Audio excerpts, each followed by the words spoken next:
Transmitting to you from Old Heart Radio.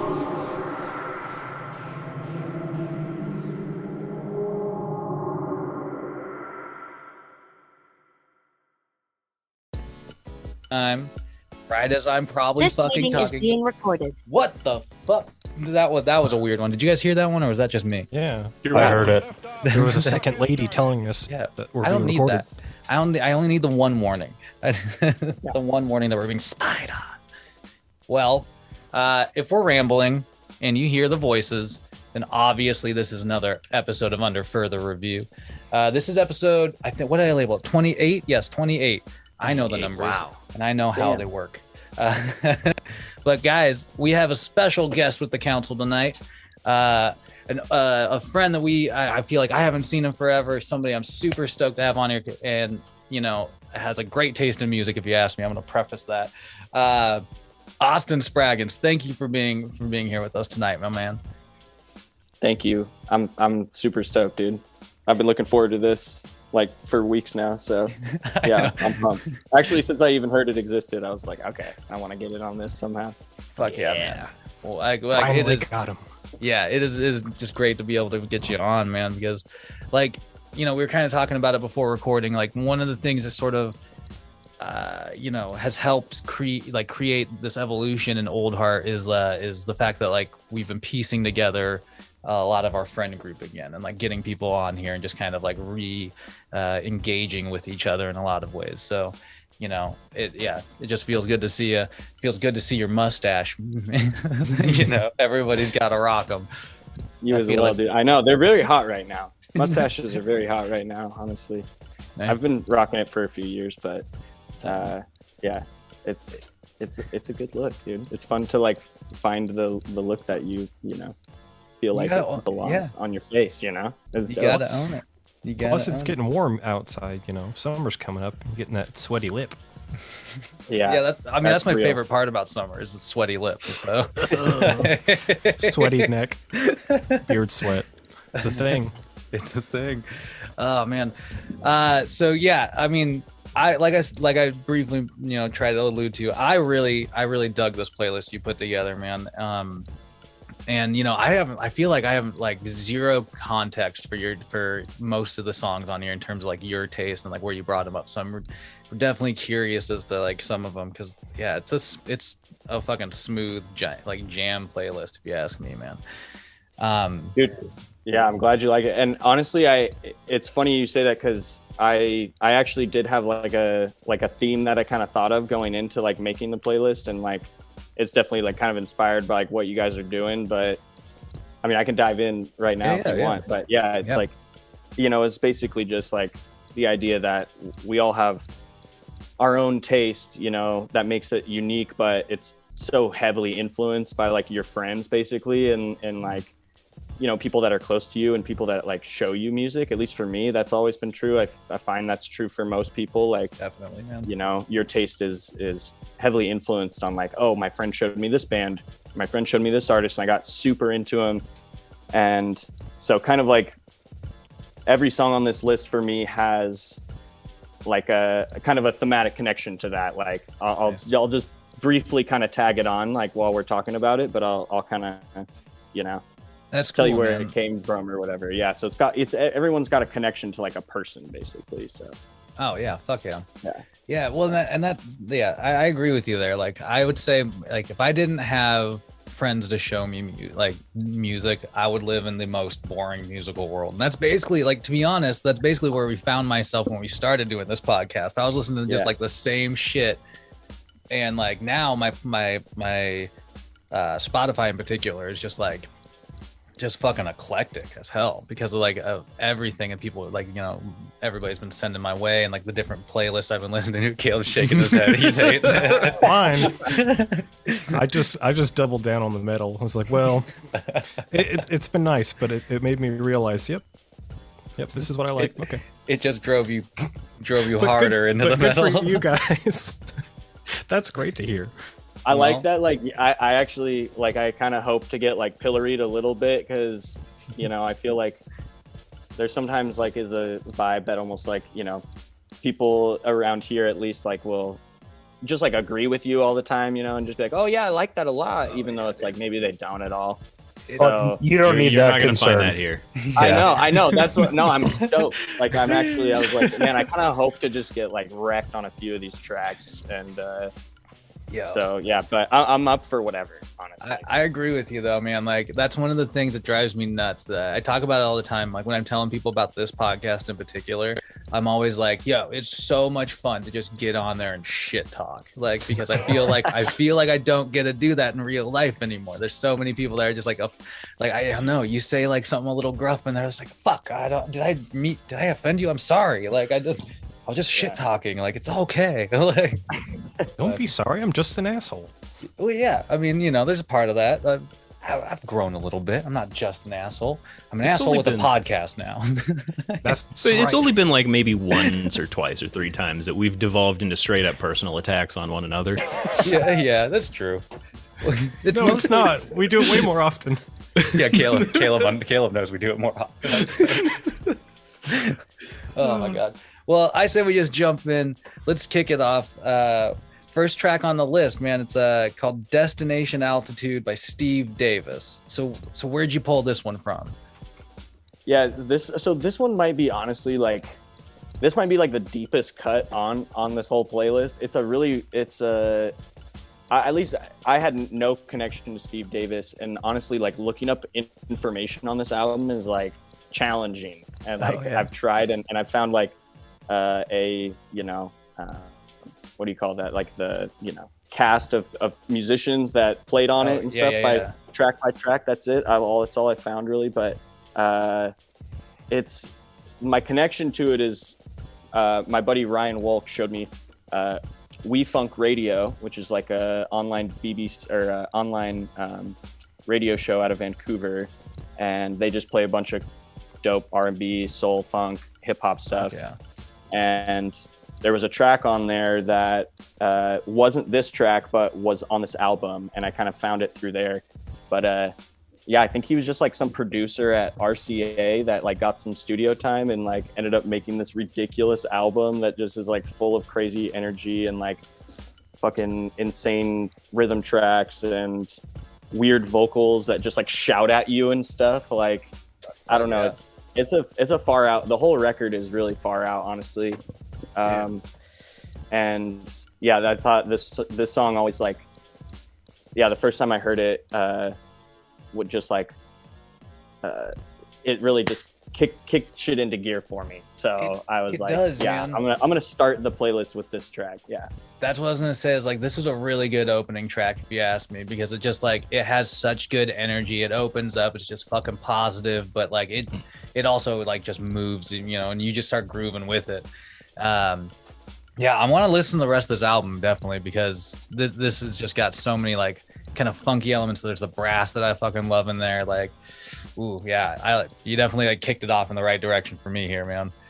Yeah, and the one other thing that I did find on the like the listing of musicians on there is this guy George Clinton is featured on there, and I don't know if it's like the George Clinton and like that was some weird thing and he was just like on a few tracks, or if it's just some other guy named George Clinton, and like I just haven't been able to find a ton of info on this record, but it's really good, dude. Honestly, top to bottom, this record's good. Fuck yeah. Jameson, how'd you feel about this song by Steve Davis? I really liked this one. I thought it kicked off the playlist it was definitely an energy track. I thought, oh, sweet, we're going to get into something that we haven't really explored too much on any of these playlists. I thought for sure this was like from the 70s, but I looked it up. This album's from like 2018. So What? Yeah, I know. I just looked it up. Like released or something. I think it Maybe was recorded. re-released. Okay. Yeah. Yeah. I can't find like anything on this record, dude. It says 1971 on the album cover. Oh, gosh. okay. Well, when I just maybe it was re-released. well, shit. Yeah, it must have been a reissue because when I just clicked on his Spotify, it showed 2018 for the release, but must be a re-release. Either way, like we haven't really dove into like 60s, 70s classic rock, anything like that. Like everyone's kind of stuck to more modern stuff. So it was kind of cool to take a dive into something different. Hell yeah. Flan Man, what about you? I like this one. I like the high energy of it. It really set the tone for the rest of the playlist. Not just in like the tempo of it, but also like for the entire rest of the playlist. It really it had a lot in common with so many different styles of music that you featured on this playlist. So it was just an absolutely killer opener. This is an exquisitely crafted playlist. Some of the songs on here are some bullshit, but the playlist overall is real good. This song, I've never heard of this. I've never heard of Steve Davis, but the keys on it are just such a groove. And even though like it might come across as repetitive initially, it really does sort of like do more to keep the beat and keep the energy level up more than anything else. But I thought it was pretty fun to listen to. Fuck yeah, man. Caleb, that takes us to you. It makes me want to play baseball. I don't know. What? I thought it was. It sounds like a baseball montage, like in a movie. We're all just out there on the field, hitting fly balls, and Joey's out there running around, catching stuff, and yeah, I don't know. I thought it was Santana for a minute, and then I was like, oh, it's not Santana, but yeah. There's a weird little like James Bond part, kind of like in the second half, and then it goes back into the baseball montage. It's fun. It's funky. Didn't mind this at all. Nice. You were the one in question for me. I was like, I feel like everybody else will be cool with it, but Caleb, I'm like, I don't know. Is it too funky? No. Is it too? No, it's good. A lot of the picks on here reminded me of like Mahavishnu Orchestra, which Austin, I don't know if you listen to them, but Yeah. for sure you'd be into it. Yeah. Which I like that kind of, like it's kind of prosy, freeform, jazzy, funky, little bit of. It's a good playlist, man. I was not unhappy on this one. Well, Thanks, shit. dude. I'm glad to hear it. All right. I guess you survived no gavels on the first track. No gavels. That may be a good sign. I don't know. We thought we were getting through a playlist recently with no gavels, and then that devolved pretty quick. That brings us to Kaput by Destroyer. So where was this influenced from?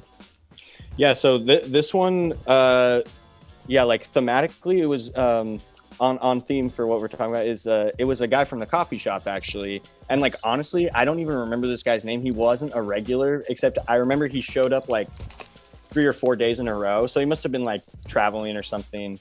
Yeah. But he would always comment on what I was playing, like every single day. It was like, "Oh, Tame Impala, I hated their new album, but like their original album was good." And I was playing like Beastie Boys in there. He like was always commenting on shit. And anyways, he was like, "Oh, you should check out this band Destroyer. Check out their first album, or not their first album, but one of their earlier records. This one is off of the title Kaput album. This is the title track." And dude, I fucking loved this record. The first time, as soon as I started listening to it, I was like, "Oh, this is cool."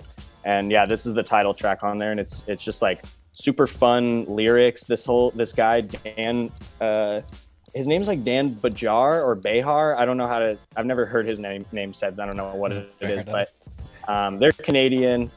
This whole fucking record is great, dude, and the production on it is just like so silky. And his lyrics are really fun, and he does these kind of like talk poetry, weird kind of Lou Reed-esque stuff at times. And I just fucking love this whole record so much, dude. I definitely got a ton of playtime with me over the last couple of years, and their other stuff is great too, but I just really connected with this album, and it was the first one I listened to, and yeah, just really love this track. So hell yeah. I do like when that, like, I don't know. I mean, I guess like is a bad word. I do that all the time, where a lot of times like I'll love an artist's like whole discography, but there's just that one album that you just keep coming back to, like far and above more than any others. And yeah, this is another one, dude. Like I needed to follow up on this entire album because I liked your kind of sort of like Lou Reed reference there. Like the vocals at times are kind of like, they're not very in your face, but they're like, if you listen to them, there is some like really interesting content. And I know like the rest of the council's not really big on lyrics sometimes, but it's always worth checking, like trying to listen in, if you ask me. But this album, like this track is just like, it's fucking smooth, man. Like, so going right off of that high energy right into something smooth, I think was just like a really fucking fun transition. And I've never heard of this group, but like now it's definitely like on my radar. So I appreciate that. But yeah, Caleb, I want to get your hot take. What do you think about this album or this track? I like this one. I agree about the Tame Impala comment. New album, not so great, but that's neither here nor there. It does kind of remind me of like a mix between like old Tame Impala and like Washed Out, which I love both of those. The saxophone's great. I love the chorusy guitar tone and the like fuzzy breaking up guitar solo. Like, it's great. My only thing is like I wish he put more reverb and like maybe some phasers on his vocals, because it's like, I don't know. He has really dry vocals. It's kind of sorry, I shouldn't interrupt. No. It's like interesting. I guess it contrasts like the washiness of everything else well, but I'm like, let's go full wash. Like, let's get lost in this fantasy that you're painting, and the lyrics are silly too. But yeah, I like this one. It's a bit long, but no complaints. All right. Well, Jameson, how about you? Thought this song was some bullshit, honestly. I like the little synth part that's in it. The whole time I thought it was just going to bust into the safety dance. It's the same fucking synth patch. Like, it is. And so that was really straight. Like, the whole time I'm like, when is he going to say we can dance? Like, it's coming. And then on top of it, like, we said it a few weeks ago, the guy reminds me of the same voice as fucking Salad Fingers. That's the whole thing the whole time that's what I was thinking of. So this song sucks. I don't like it at all. Just thinking about rusty spoons and weird fucking shit. Oh my god. Well, That didn't Nick, last long. how can you follow that? So this song, I don't know if I would have liked it that much if it hadn't perplexed me so. This guy's voice drove me fucking nuts because it was so familiar to me and I couldn't place it. And so Austin just spoke his name aloud, and that gave me the opportunity to actually just sit down and Google it. And he's also done work with the New Pornographers on actually a couple of my favorite of their songs. So I'd seen this dude perform live before, just not for this act. This song was pretty cool. I mean, I generally don't go in for like the soft, airy stuff like this, but the guy's voice, I had enough nostalgia for it to where it didn't bother me.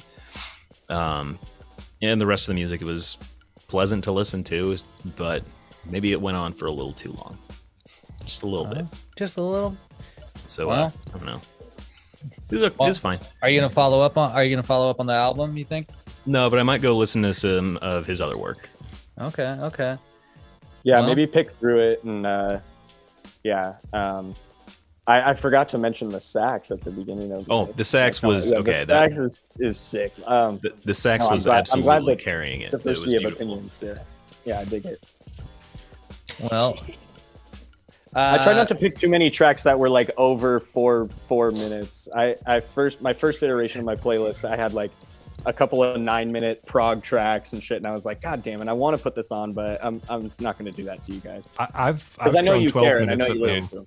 yeah, we've definitely gone through some pretty like hefty tracks. I think I made Dusty listen to like 15 minutes of like just drum. Just drum and fuck? bass.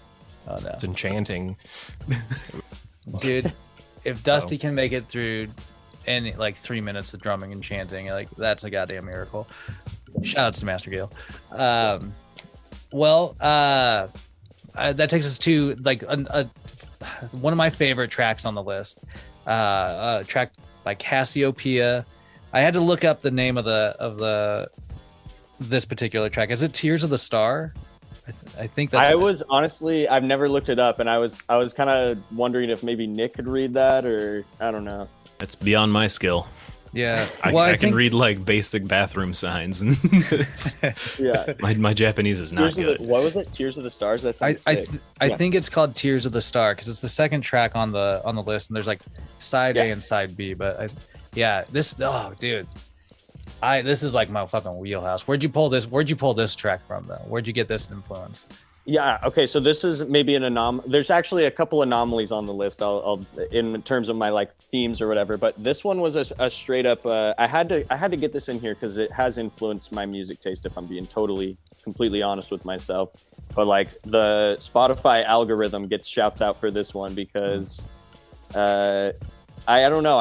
I'm usually like kind of against in principle some of that shit and like algorithmic determinism and shit, whatever. But the Spotify algorithm is pretty fucking good and it's shown me some dope shit. And I just got to be totally honest.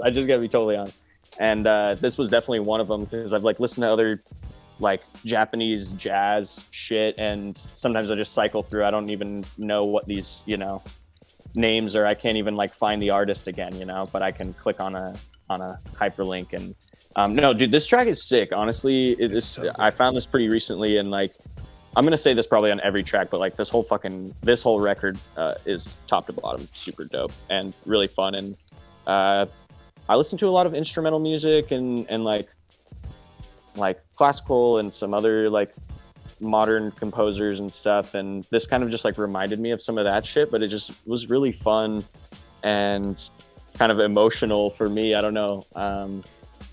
It does have like I just like the rise and fall to action of the story being told through the music here on this track, and there's like just a fucking crescendo at the like this like kind of middle or like the last like 2/3 or whatever. There's a certain part in this song that just fucking crescendos with these like synthy organ shit, and it's dope, dude. I love that shit. Hell yeah, man, dude. I gotta say, I agree with you on the whole like subject of algorithm things. Like it's sort of weird. It's weird to think about, like, and sometimes it's like it fucks with you a bit. But I have discovered quite a bit of like fun shit off of Spotify, like throwing things in my daily mix. So I'm with you there. But like this track, like I feel like I've seen this name before. But maybe I'm not, like, I don't know. But either way, this album, it looked like it was from 1979, and it's fucking, that track is beautiful, man. It's so fucking good. Dude, like it hits at every point in the day. Like when I was like opening and like making, like, dialing in some espresso and like making everything go, like this was like the best track to fucking put on. Like it just like I don't know. I got so much joy out of this song, man, and like I definitely need to just dive into this album for sure. But this is probably like I'm gonna say it's probably like my top contender for the list, right? Yeah, dude, it's just fucking beautiful. And that weird crescendo moment that you're talking about, like it's just once it hits though, it just hits. And it hits, dude. It hits so hard, bro. Yeah. I love it. Nick, what about you? How'd you feel about this album or this track? I just keep saying album. God damn. This I think this was also one of my favorites on this list. I'll fight you for it. It was like a minute into the song that I decided, I'm gonna pour a whiskey. Yeah, dude. This was whiskey drinking music. This is the soundtrack to the coolest film noir I'll never get to see. Like this was outstanding. I think the name is he's just named after like the Casio keyboard. Yeah. But it was just so cool to listen to it. The fake sax in the beginning replaced by the real sax later on. Oh, what a fucking switch there. Beautiful. Ah, my God. The crescendo of it too. It was such a cinematic kind of experience, just without the movie. I very much enjoyed this one. Yeah. Jameson, how about you? I think I'm gonna come hard for another one.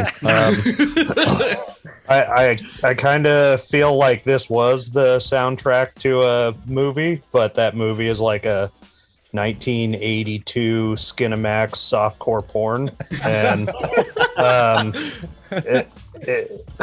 it can just stay there for me.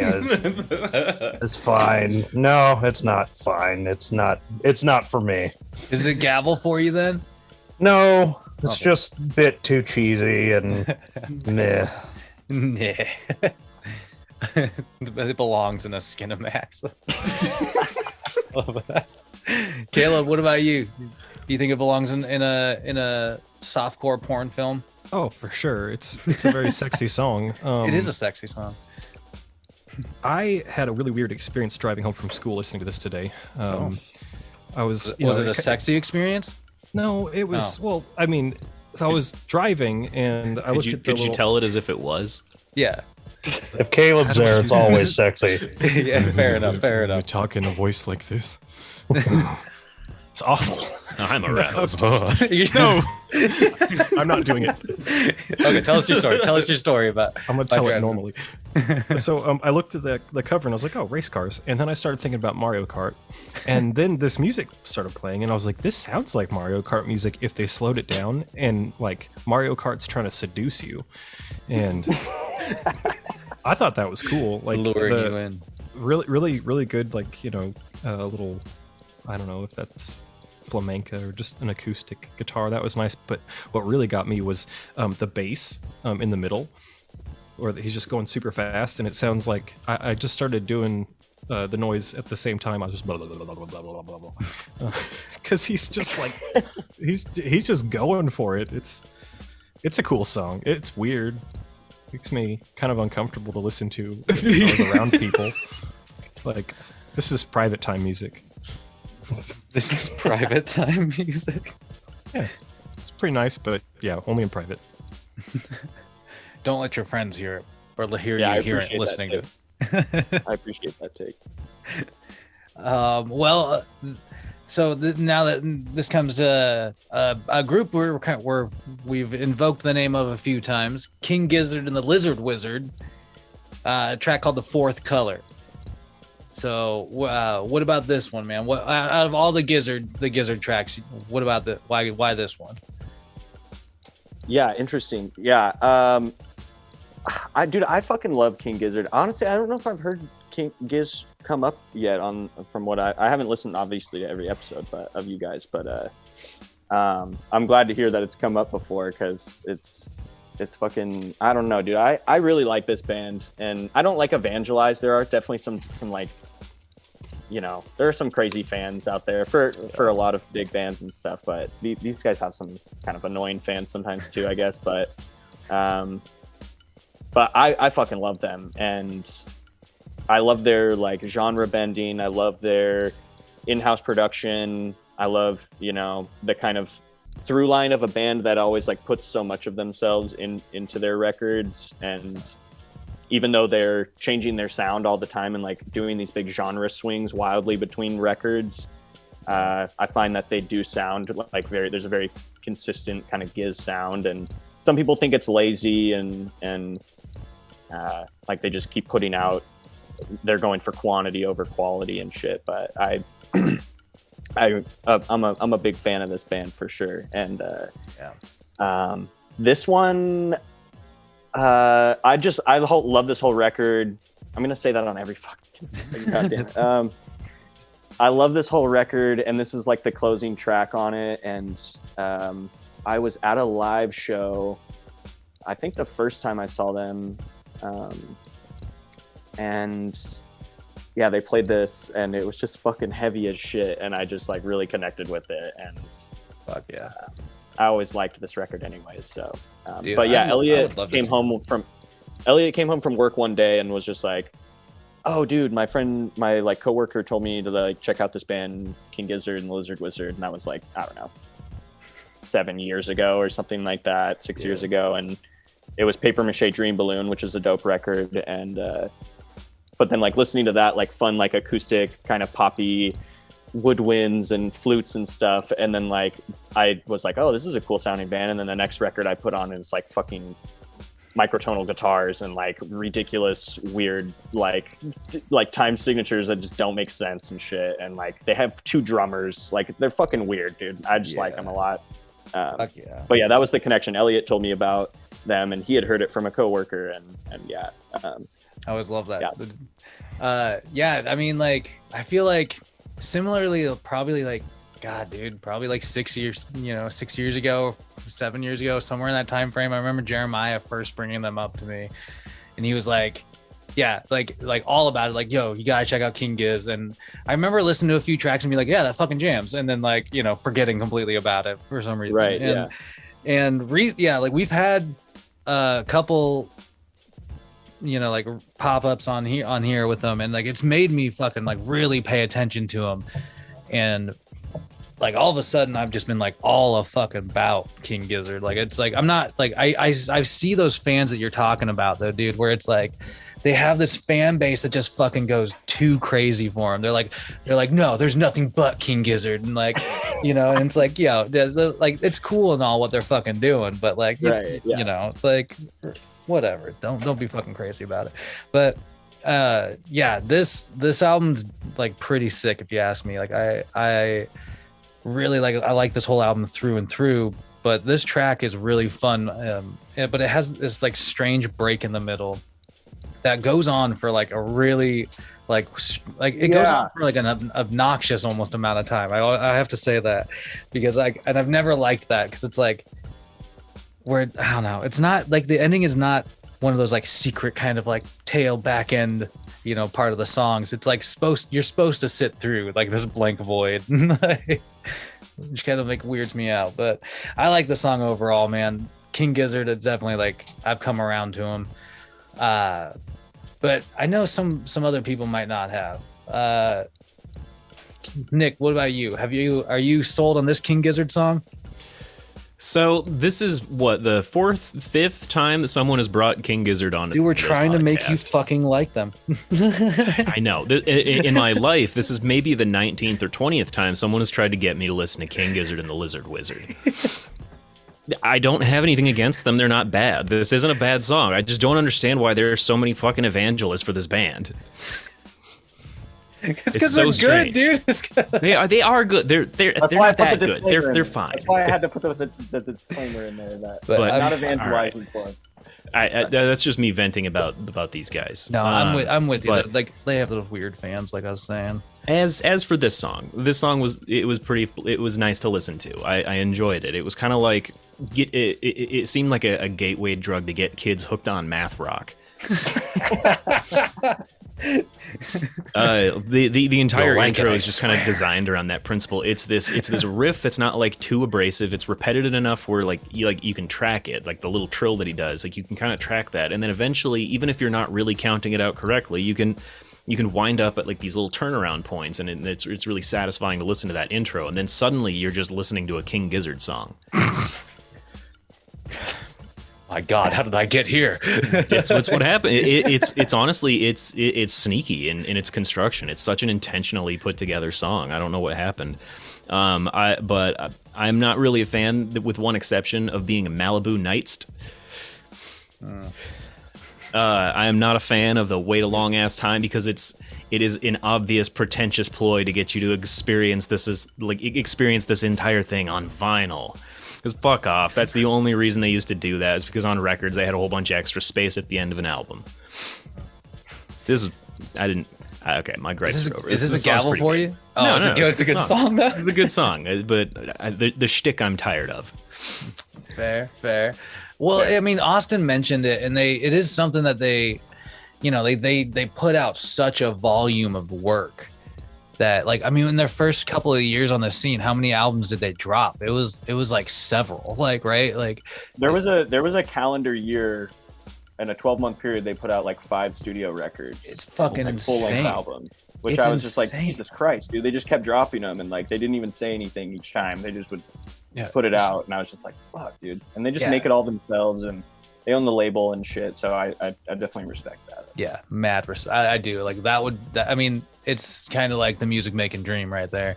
But to their credit, if they've been accused of not being like of choosing quantity over quality, I haven't heard a song of theirs that wasn't totally intentional and deliberately crafted. I have to admit that about them. Word. Jameson, what's your take on the fourth color? I promise eventually I'll have something good to say, but I don't like King Gizzard. I really don't. I feel like out of all the songs we've heard, there's been one song that I enjoyed. It's just kind of that this song would be much better if it was like 2.5 minutes. But the repetitive nature of it is just off-putting, and I feel like it's basically highbrow Tool. I said this before. It's basically like if Tool wasn't white trash, it's just King Gizzard. That's a King Gizzard and a Tool smack. I love it. God. Fucking carnage. Smash. Well, Caleb, can you follow that up? What's your I can't follow that, but I don't know. Like, it's kind of similar to Nick. Like, they're really, really good. Like, and I don't know. It's amazing that they can churn out so much, but I think that's kind of like been my issue. Is like, I don't know. I guess I need sometimes I need like half a year to digest an album fully. You know, I might listen to it the first time, like meh, and then after a while, it's like okay, yeah, and then you start getting into it. And 5 in a year, man, it's impressive, but that is too intense. it's nuts? There's nothing wrong with it. What they do, they're super super talented, but I don't know. I like them enough where like I had a little phase of like, oh, this is cool, check this out, but. Yeah, I don't get the evangelists either, but hey man, that's cool. They got a little cult following and they're doing their thing. I respect it. I want them to keep making music, even if I don't listen to all of it, because I don't have the fucking time. Who has the time to listen to all the King I Gizzard? do gotta mention which is a significantly much more glowing review than what he gave to Cliff Diver, who he explicitly told to stop making music. Yeah. Which we still haven't heard cranky. back if they have or have not. Well, and everybody's looking for a following. That's why we got the corn dogs, right? Like everybody, everybody's got something. But That's right. it is it's true. Lucas over at Matinee Edition, he always hates at the end of those podcasts lately. I can't remember if I've told you guys this. I keep telling everybody, I'm like, yo, if you're a hot dog, dip yourself in some of that old Heart Radio batter and fry yourself up into a corn dog. So it's true. Corn, like, we'll get there. This is the corn dog process. Once you get this shit roasted out of you, like we're the fry oil, man. Exactly. That's right. Yeah. Only the tempered can become corn dogs. It's a rigorous process. We remove the bun, the soft, spongy exterior. We shove a stick in there, and then we dip you in hot oil. Oh, which we gotta have a word from our plug. Where's Jameson? Do you have a word from our sponsor? I mean, always our sponsor, Blue Chew. Keep your cock rock hard. There it is. We'll get that money one day. We'll get that. I was gonna say, are you guys getting money from? I haven't got. No, any it's checks. it's an attempt. I mean, almost I'll just. I don't need the money. I'll just take a free prescription when I don't have to do anything. So just start sending the Blue Chews to my house. There you, I'll take there you them. go. There you go. There you go. I almost, I got kind of far with Oatly for a second, the big milk company, because like for a really long time, every episode I was saying something about Oatly. I was like, I'm like, whether it was like me talking shit about them or me saying something, and I was like, listen, I've recorded almost like 100 episodes where I've said your fucking name, and like I emailed them this thing, and they're like, and I was like, I think it's time to get like some sort of like back, like something back. They told me to like send more information, and then I was like, but then I heard that like, I know this sounds shitty, but well, that doesn't sound shitty. I don't give a fuck. Like I heard that one like their milk has kind of like changed recently. I feel like, and so it's like a different consistency. Two, Starbucks started using them, so like it's like fucked up the supply chain. So anything smaller than Starbucks can't get it anyway. And like three, Don Jr. from the Trump family like is like heavily invested in that company, and so I was like, fuck that, I'm done. I'm done. Yeah, so now we just exclusively talk shit about you, Oatly, if you're listening. Anyway,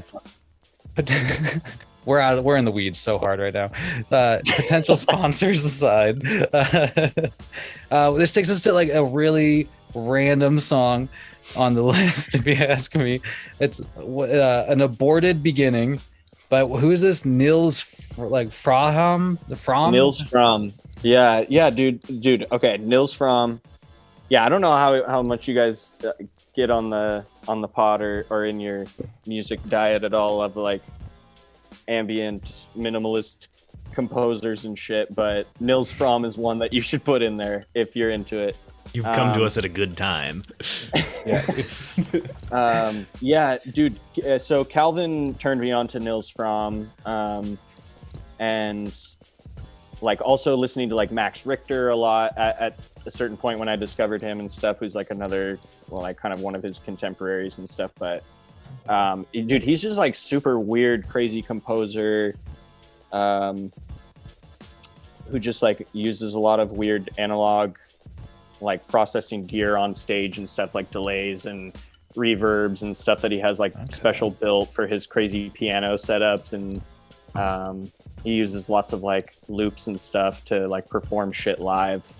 And so yeah, that was like what you heard was like the intro track to his like Spaces record, which I think he like performed live a bunch and stuff. But I mean, it'd be interesting to see that live, I feel like. Yeah, Calvin was able to see him live up here in Seattle a couple of years ago, and I didn't make it to that show, but like, yeah, apparently they're fucking crazy and just really awesome kind of sonic experience. And yeah, he just does a bunch of, I don't know, dude. I don't know. He's also like a very active, he's put out a bunch of material, and there's a bunch of stuff online and or on like Spotify and shit, but he's cool. I like him.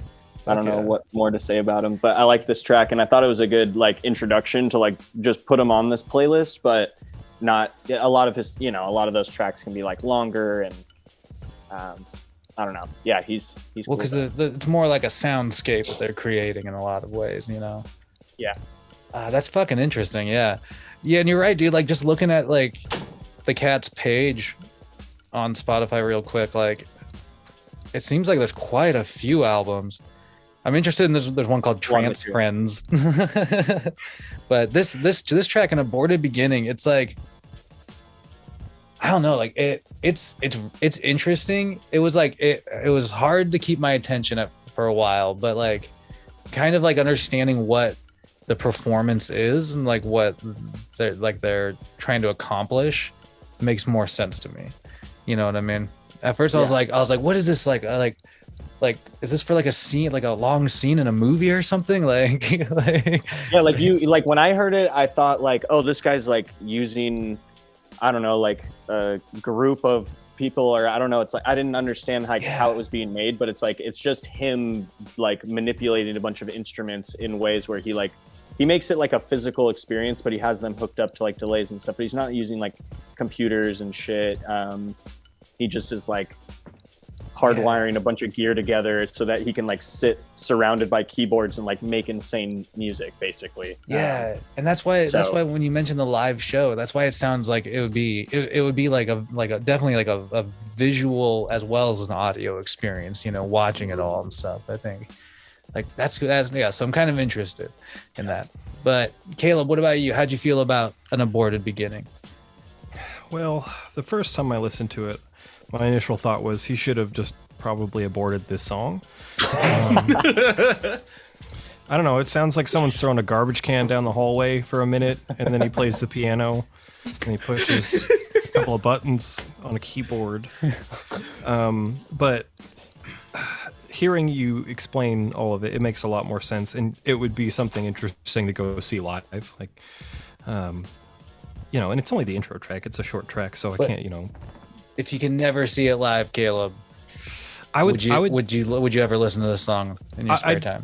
That's why this song is kind of just like, oh, okay, we're just getting started. I can tell.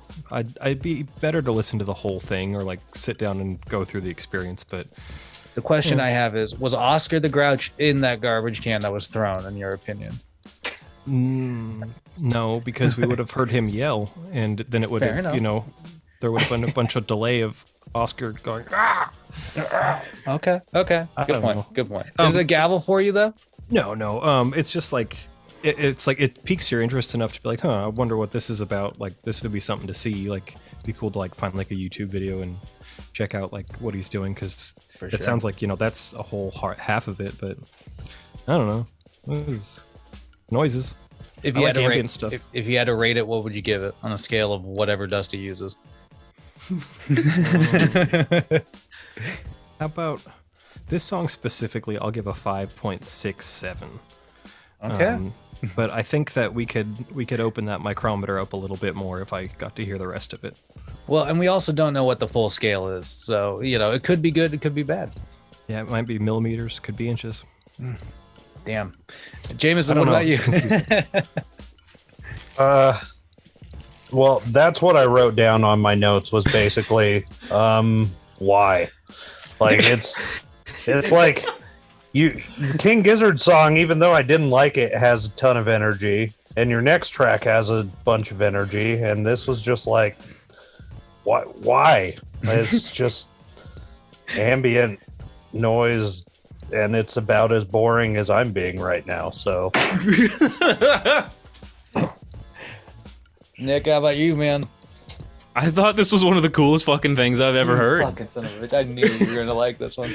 Oh my god, it was I'm fucking stuttering like a goddamn crazy person right now. I've never heard something that forced me to like. This is, I can't call it a song. It's like an art exhibit that you have to perceive. It's like what you're not getting in melody, you're absolutely getting back in spades with texture, with harmonics, with overtones. It's fucking gorgeous to listen to. I really liked it, and it's all like juxtapositioned right next to those kind of like really clear, like solitary piano notes. So you really get a far of how much he's really distorted his sound and gone into that noisy realm. The percussiveness of it was like random. I'm assuming he has like a probability engine built into his sequencer so that he can actually like decide what percentage of the time he wants his triggers to occur, and that's where we're getting that weird stuttering, like kind of spacey sound to it. When I heard this song, I was out walking the dog, and I heard it on like my shitty little Bluetooth headphones, and I immediately put it on the studio monitors again when I got home. This song was fucking crazy. I really enjoyed this one. Fuck yeah. Well, shit, man. Nerd. Well, yeah, and I think Jameson kind of alluded to it, like kind of transitioning from that song to the next one. The next one has a lot of energy. What is it? I Am the Black Gold of the Sun by the Rotary Connection. Yeah, this one's like another jam, dude. Like, where'd you pull this one from, Austin? Dude, so yeah, this one. So I did a double Calvin shouts out here. So yeah, a big props to Cal Dix, because he has definitely like shown me so much music over the years, and he should be like, him and Elliot should probably both be like overrepresented. Maybe they are on this list, but they're actually represented pretty frequently just by us. I know. Yeah, for sure. We've invoked their names a few times. Yeah, definitely. Yeah, so Cal had, I think we have like me and Elliot and Cal text thread, and we just like sent a ton of tracks to each other through there. And at one point I remember going back through all of those tracks that we had sent each other, and then just like pulling whatever album that was from into one giant mega list. And that's like a shared playlist that Elliot and Cal and I have, that's just like fucking 100 hours long, or I don't know, and just has a ton of crazy albums on it with weird shit on it. But yeah, this was just like some compilation that I think Cal had sent into that thread. And I also realized that Minnie Riperton is on this track, and I'm a big fan of Minnie Riperton, and so I was just like immediately drawn to this track when he sent it to me. But goddamn, dude, it's just, I don't even know, I think this track like speaks for itself. It's just fucking beautiful, and some of the best like vocal harmonies on any track that I've probably like ever heard. I mean, some of the best, I think. And I don't know, this track just like hit me hard the first time I heard it, and then it's been something that I'll like come back to when I just like, I don't know, need to feel good. And that's it, man. It pumps you the fuck up. Like, it gives you this like such positive fucking energy, man. Like, I don't know. Yeah, absolutely. Warms you. Yeah.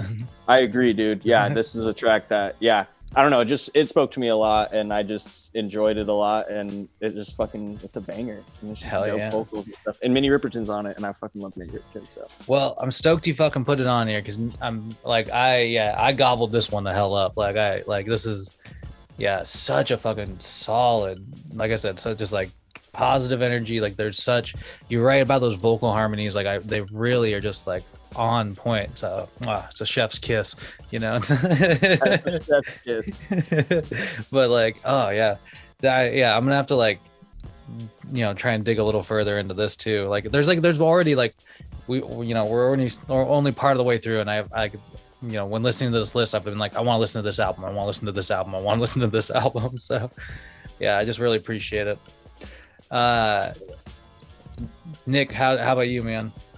I don't know. I feel like I was really not in the headspace for it, especially coming off of the high of An Aborted Beginning, which, by the way, is the most metal this is the most grindcore song title on this entire playlist. But I don't know. I wasn't feeling the rotary connection. Maybe just in juxtapositioning there. But I do acknowledge that it was a groovy little song. I do think it got a little too repetitive and went on a little too long. But overall, I think it was just a letdown from the previous track. But what about those hand drums, man? There. Well, Jameson, how about you? I think I'll give some positive notes on this one. We've made a bit of a comeback, and you're going to have a run here. So, yeah, I like this one. I firmly believe that Marvin Gaye's album, What's Going On, is one of the best albums of all fucking time. And this gives you a lot of those same vibes. And, it's just that era. So soulful. And this was a really good pick. But, yeah. Caleb, how you feeling in your soul? Let's not go there. Grim and frostbitten. Yeah, probably. It's getting way too hot out. Anyway, this song's cool. This is the one that specifically really reminded me of Mahavishnu Orchestra, and I'm glad that you confirmed it, because I had the thought, I'm like, this is like if I were rating Calvin Dix's iTunes back in the day, I'm gonna find something like this. And yeah, I like it. Really, I mean, I guess it's a little repetitive, but it's kind of like they're jamming, but the vocals are incredible. Yeah, it's not like an everyday listen for me, but I appreciate this kind of stuff. Very well done. Yeah. Well, so you being like the metalhead, would you find yourself ever putting this in just like a lineup for a day, like for a playlist during the day? Sometimes I'll listen to I like a lot of proggy, stuff. This is kind of like, this reminds me of like a different branch of the vintage prog tree, and yeah, I like this kind of stuff. I don't listen to it a whole lot, but it kind of made me like, oh yeah, there's some albums I want to revisit and check these guys out as well. Fuck yeah. I'll send you some other prog shit too, dude. Yeah, some Renaissance. You should check out Renaissance if you haven't. Some good I shit. haven't. Was Renaissance links. that band that you showed me? Yeah, Nick. I did show you one of their albums. Yeah, That was some pretty cool stuff. I did explore that for a little while. yeah, good shit. Well, next track up is Holding On to Yesterday by Ambrosia and looks like Alan Parsons. So coming off of the previous track, this one just fucking flows right, like they just flow perfectly into each other, if you ask me. It's like such another just like such a fucking good track, dude. Where'd this one come from? Yeah, so this one is actually kind of connected to the last one. Yeah, you're right. They do match the vibes, because this was another track, but from Elliot. And honestly, when I included this one on this list, I kind of was like, I was. This one would have been the one I would have cut and replaced. And there may have been a couple that there was definitely some runners up and stuff, and some, but I didn't want to make it 20 fucking songs or whatever. But I don't have like a strong emotional connection other than when I put it on my headphones, on like my good headphones. I was like, fuck, dude, the production on this is so silky smooth, and it just vibes with that, same kind of sound. I was just trying to like undulate genres throughout this whole thing and really kind of keep it mixed up and kind of keep it fresh. And but I felt like this kind of fit in theme with kind of a mood that I've like definitely been into, and I like finding those little kind of one-off tracks that are kind of sprinkled in amongst some other shit that like I'm not going to listen to every day, but like certain tracks just kind of hit you at a certain point, and made it onto like a a playlist at some point, and then I, am compiling songs that have like been in my rotation over the last couple of years here. So fuck yeah. Yeah. I think the first shout out to Elliot, maybe. Shout outs. Yeah. They're, the I think so, because you've mentioned Cal a couple of times, but I think this is the first Elliot. Man, like I was just thinking about that. Like, have you guys, you guys have had various like projects over the years. Have you guys like been cooking on anything or like doing anything lately? Yeah, dude. I mean, honestly, like definitely very sporadically, but off and on. Yeah, Elliot and Cal and I have the Vanity Project, or I'm sorry, the Vanity Gallery. I smoked a couple of spliffs before this podcast. Don't tell your listeners that. Corn dogs. No, but yeah, the Vanity Gallery. That's the project that Elliot and Cal and I put some stuff out on. But that's mostly been like some like kind of music, experimental, ambient, long form shit. Yeah. I mean, that's what I mean. You guys have done some like really interesting stuff with that, like from what I've checked out. Yeah, dude, we did a really cool project, and we've been working on an album that's more like our last project was the Withering Blooms. That was the band that like Elliot and Cal and Jake de Guzman and a couple other guys that we knew from Bellingham and down here in Seattle. But yeah, we had the Blooms project for a lot of years, and then that kind of came to a close, like honestly, like right before COVID broke out. So that wouldn't have helped, drive that project back together anyways. But yeah, Elliot and Cal and I have been doing the Vanity Gallery for a while, and yeah, it's been cool. It's just been like a kind of just a different avenue for us to put out like weird shit that maybe didn't sound like our other stuff, but it's like an ongoing project though. Yeah, it is an ongoing project. Yeah, we just we've been working on like an album, but we've been tracking off and on for like honestly over a year, and just nice. Life's crazy, and oh yeah, man, yeah, shit just comes up. Well, that's cool. But yeah, though. we haven't like played a show or anything, and so it'd be fun to get back into doing that and stuff. Obviously, that was a lot of years ago. It's really fun. Yeah, I mean, yeah, definitely playing shows is always a fucking blast, but. No, I think it's just good to have like some sort of like ongoing project like that going, like something that you can always come back to and feel like it's like a space to create something, so that's cool, man. I hope you guys continue to keep on like, like making whatever the fuck you guys feel like. Yeah, dude, for sure. I appreciate that. Fuck yeah, man. All right, where are we at here? We're still on the Ambrosia. We haven't even talked about it yet. We're sorry. I got. We got a little sidetrack. Yeah, I always get in the weeds. It's the weeds. It's the weeds, yeah. Jameson, how'd you feel about this track though? I like this one too. Coming off the last one, like it's just still right in that soulful groove. It's so surprising that this is a couple white dudes or a group of white dudes putting out this real soulful stuff back in the 70s. Don't really expect that, but another solid pick. I like this one. Dude, it's a groovy motherfucking track. Nick, how about you, man? Okay, did you like this groove? Did you find this pocket? This is so I've shared this idea before, but I like to classify this in the Rock 106.7 music. Well known for being the radio station that advertised the hardest rock and never fucking played any of it. This is the type of song they would put on between like maybe another shitty song and then a song you might actually want to listen to. This is I would also describe this as Eagles adjacent, which is not a compliment. Eagles adjacent. Oof. I don't know. I recognize what they're doing is they're pretty good at it. I don't want to listen to it though. They can be pretty good somewhere else. I did not enjoy this.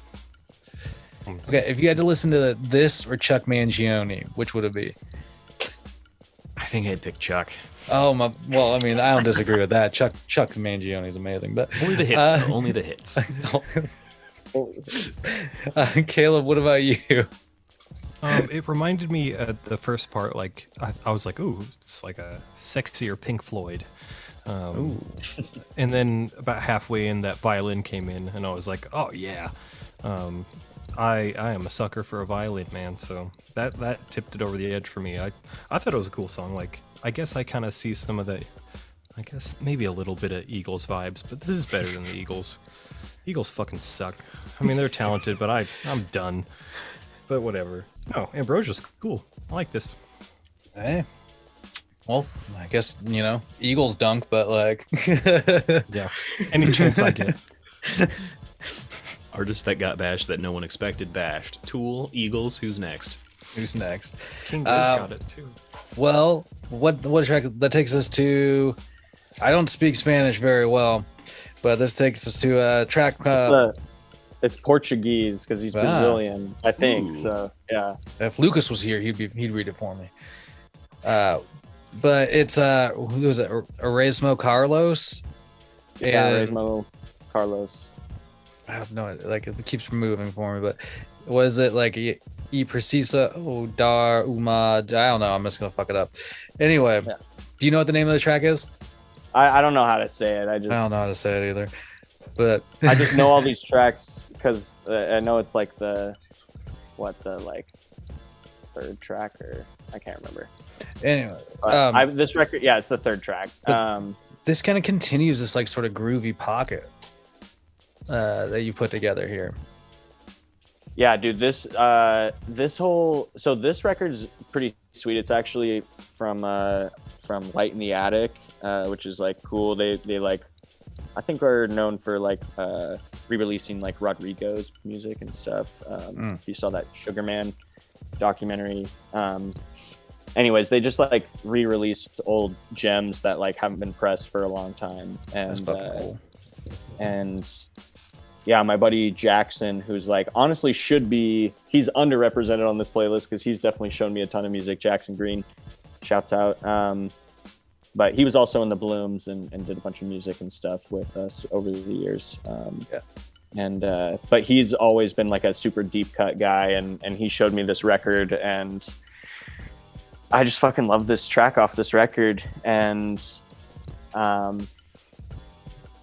don't know. It's like when I was putting this together, I was like mostly thinking of like, I mean, obviously the music's, in my opinion, pretty sweet, but I was like almost thinking of like more an emotional, like a feeling I had like at a certain point, or a connection to a person. So that's kind of like the theme I was using to like construct this playlist and shit. But yeah, I just got into like Brazilian artists too for a while, like Marcos Valle, which I think, is he on this playlist? Yeah, I think there's another kind of Brazilian artist, and I kind of had gotten into like weird Brazilian. They were making some really dope 70s, like fun, dancey, I don't even know what kind of music, but no, there's some cool grooves here, man. This is a good one. I do love. I like the guitar work. I like this. That like what saxophone that kicks in.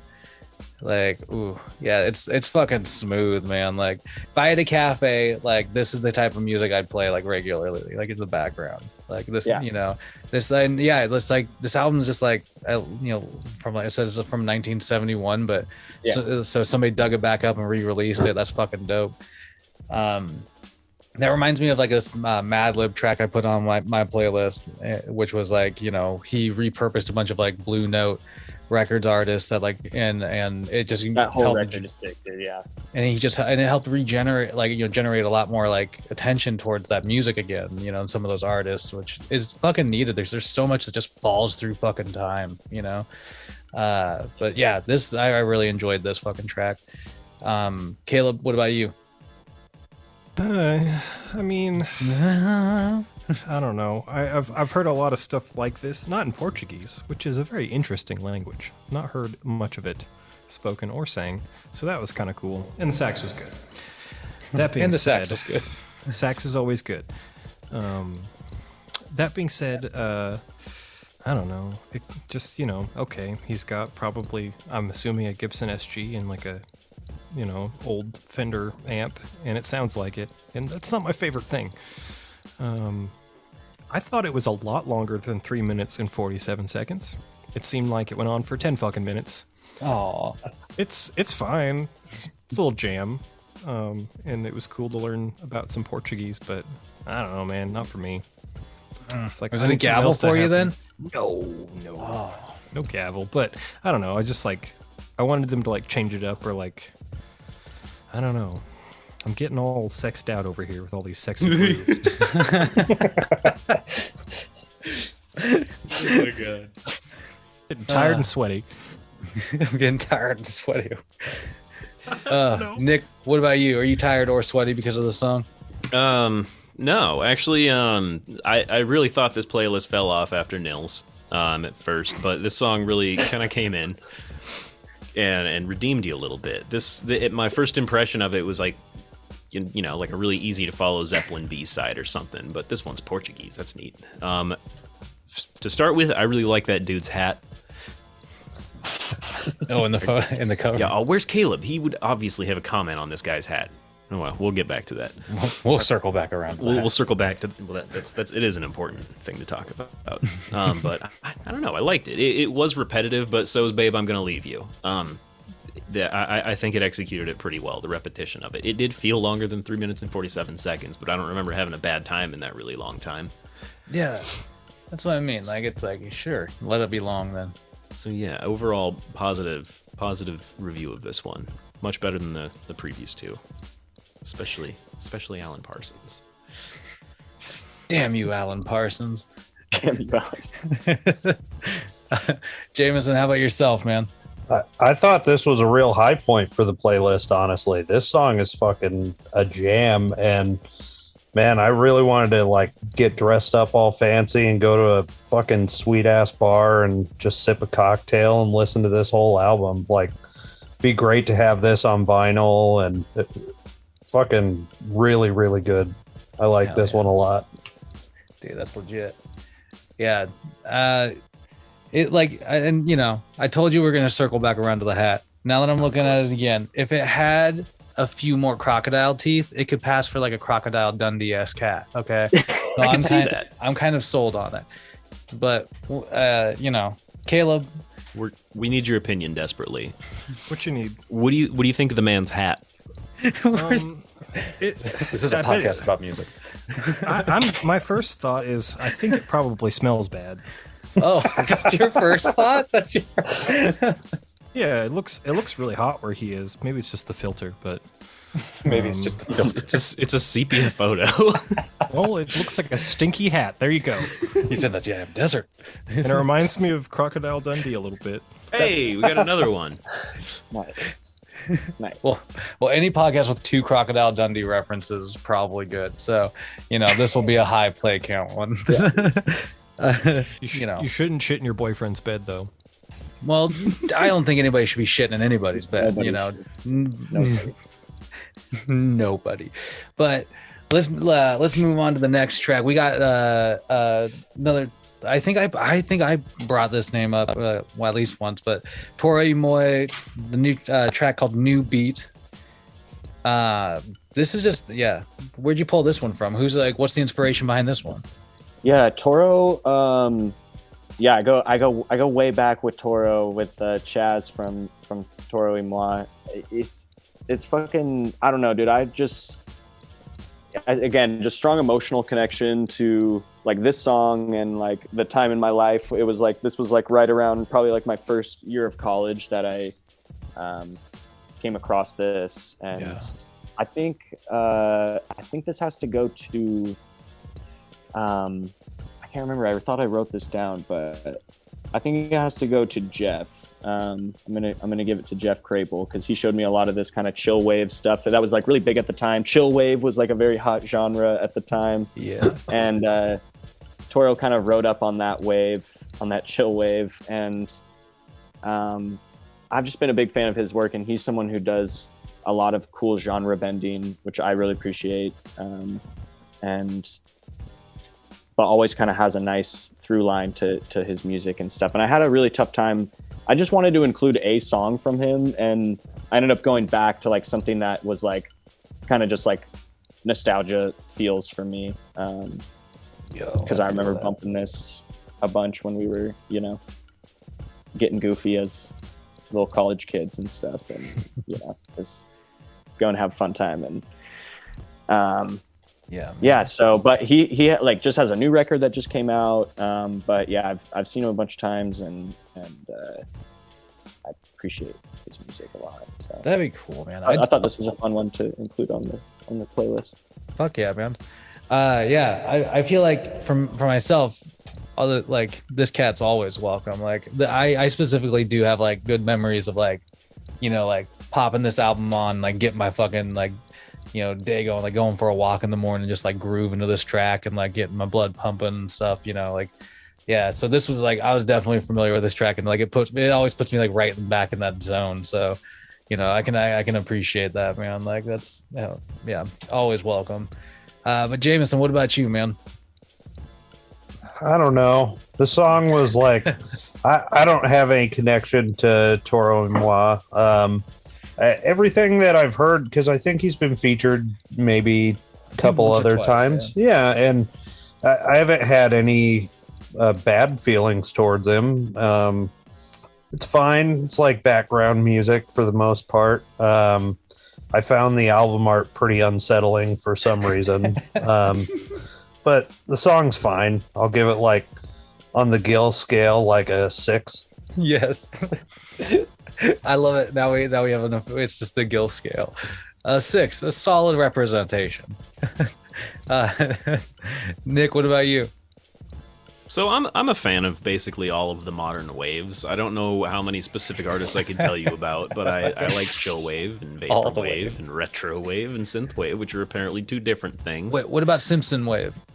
I have seen the Simpson wave, the YouTube channel one that kind of like broadcasts it for a really long time with like the cyber Bart Simpson in it. I know what you're talking about. That's a real thing.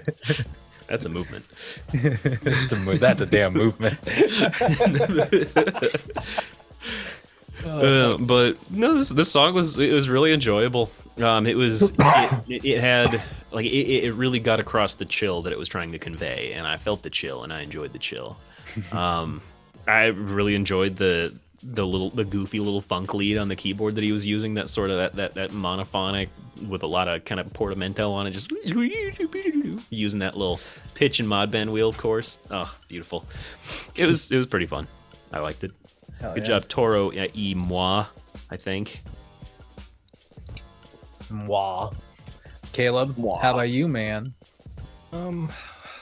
I agree with what Nick said about the keyboard. I don't know what any of that means, but keyboard sounds nice. Yeah, it's a totally agreeable, chill song, but holy shit, like this happens once in a while where like, I'm like, oh, this is a cool song, but then I look at the album art and I'm like, oh god, like yeah, it's super unsettling, huh? It's so gross. It looks like the inside of like intestines or something, like weird little polyps of doom. And get that out of your mouth, man. Like a flower or something. Man. I believe it's a sea anemone is what it looks like. It looks like a bunch of weird teeth. And he's taking a bite of a sea anemone. That's sure what it looks like. Toxic or something? I mean, some of them will sting you. That might be the art. that might just be art. I'm gonna go out for the next String Lights album. For the next String Lights art piece, I'm definitely just gonna take a fucking bite out of a bunch of jellyfish tentacles and take a picture of that. Do it. Hardcore. That's cool. I don't want to see that picture because, yeah, the song's fine. No complaints, but I just can't get over how disturbing the artwork is. It really isn't okay. It looks like a bunch of weird teeth and ugh. I just love it. It's just the artwork. Yeah, that's what really hit me. It's the fucking artwork, man. Cool song, but please consider hiring someone else to do your artwork, perhaps. Wow. Harsh. I mean, I guess we just, I don't know what to say to that, Caleb. It's I'm sorry it disturbed you so much. Me too. Me too. Well, okay, whatever. That takes us into some easy listening, if you ask me. This is a track you mentioned earlier. You mentioned the name of the cat earlier, Michael Franks. All dressed up with nowhere to go. So yeah. What brought you to like this track off of this album? So Elliot actually can't now remember. I'm pretty sure it was Elliot that showed me, but it could have been Calvin. I lived with both those guys for a bunch of years, and I feel like this was a moment in time when they showed me a bunch of. But it was like this to me was that experience where like Elliot and Calvin would say something about like a song or something or make a reference, and then it's like, am I supposed to know that? Like, who is that? And then they'd be like, oh, dude. Oh, bro, and like put on the record, like Cal pull it off the shelf because he has it like on vinyl, and she'd be like, dude, you got to listen to this. And this was like one of those records for me, One Bad Habit. And I think the more famous song on this record is probably Baseball. Probably, maybe a lot of people have heard that track, Baseball. Okay. If you've heard any Michael Franks, but I don't know, dude. This track just like. He does this stuff with like lyrics and like innuendo that I don't think it's done a lot in music anymore. But there's like a really kind of fun art to it of like a not so subtle kind of like sexual innuendo, but like in a kind of tasteful R&B setting. And I feel like that thing that I just described, it's being done at its peak with this whole record, honestly. Oh yeah, Lotus Blossom, that's another like big fucking track off this record, but this whole record is full of bangers, and dude, I don't know, I just always like this kind of it's super laid back, and the production is great on it. I'm fucking sold on it, dude. Like I mentioned Chuck Mangione earlier, but like I can groove on some fucking Chuck, dude. But this is even groovier than some Chuck, you know. Like this is like, it's like cheesy enough that, and you're right, dude. It has like this. I don't know. Like innuendo is a good word. Like it's just like it. I don't know. It's like, it's just, there's some subtle references. There's some like, you know, it's like, I don't know. It's just kind of a fucking groovy, fucking fun, little like weird song. And I want to listen to the rest of like this album now. Like, I wonder if I couldn't tell you if I've heard of the other two tracks you've mentioned, but I wonder if I have just like listened to some like random shuffle or something, you know? Yeah, I feel like maybe it would be something that would have come up on like some, exactly. It feels like it's up my wheelhouse in a lot of ways. So yeah. This is a groove for me. Jameson, what about you? I thought this song has like a specific place, and that place is like 4 a.m. on the Weather Channel. Like real fucking boring, and no one's awake yet to listen to it. So another pass. I'm gonna give you a gavel. That's fucking boring. Caleb, how about you? Okay, so it's well done. Always give them credit if they're good at what they're doing, but it's pretty boring. And I decided to call this guy Mikey Franks, and I don't like the way he's fucking looking at me in that picture. Fucking purple shirt. Oh, the album title, the cover is one of my favorite parts. Yeah, it's weird. He's giving me the heebs, man, and I'm just like, music's fine, but like I can't stop thinking about sweeping his leg and pushing him in that fucking locker.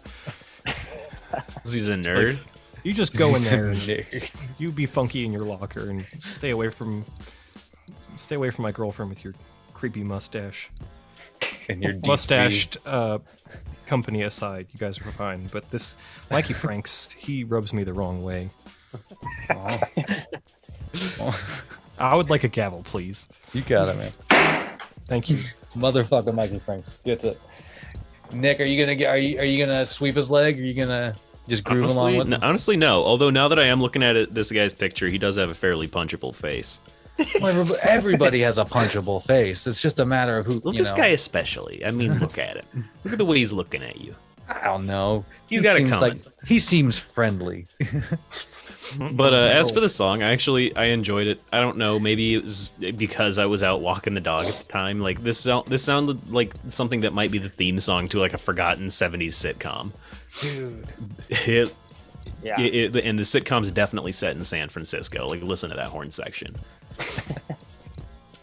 But I don't know. It had such a stupidly kind of charming air about it that it sort of it worms its way into your heart. I think in the same way that Chuck does. So Don't let him fool you.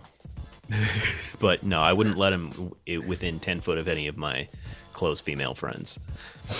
He's Hey, the man. Venus Fly Frank. Venus Fly Frank? Venus Frank Trap? I don't know. I don't know. He's just doing his thing. Well, okay, so this is a kind of like a fun turn. This was like a fun turn for me because I really like this track by Mikey Franks, and like I also am very familiar with the next artist, Run the Jewels. So this Run the Jewels track is a pretty solid one. Walking in the Snow.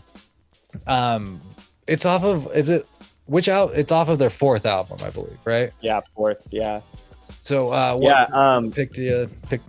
why'd you pick this one? Yeah, this one, I was thinking about, because I do listen to a lot of hip hop, and I mean, I listen to, I guess, a lot of different shit. So I just wanted a smattering of different like offerings of Hell yeah. things that I actually listen to, but like, again, like kind of have that connection to like another person or another time. And this one was this is my buddy Arthur, who's actually going to be the guy like officiating my wedding in a couple of months. Fuck yeah, man. Which is great. Nice. Yeah. So shouts out Arthur.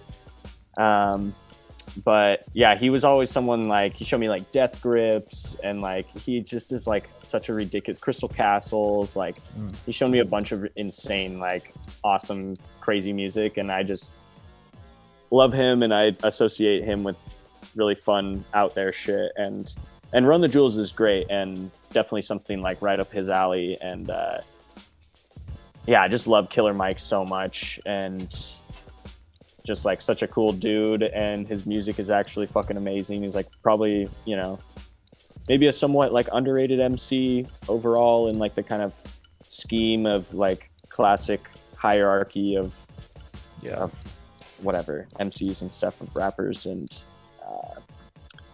I love Killer Mike. And this album, yeah, it like, he has like that I can't breathe line in here that like kind of hit me pretty crazy. And then like ended up reading that he had actually written it about Eric Garner getting murdered in, you know, a couple of years before. And so it was just like super resonant with just like all the George Floyd, you know, protests and stuff that were happening. And but yeah, they just have a way of like being like very in your face and political and like controversial, but also really fun at the same time, and just like still be like braggadocious and kind of some of just have that like kind of fun hip hop swagger that people show up for. And their beats and their production and their sound is just like different than a lot of what you hear, and I just really appreciate it. So yeah. Okay, man. Shouts out Arthur. Shouts out. Yeah, dude. Yeah. I had one. I think it was like I put one a Run the Jewels track on our Christmas playlist. That Luke had one too.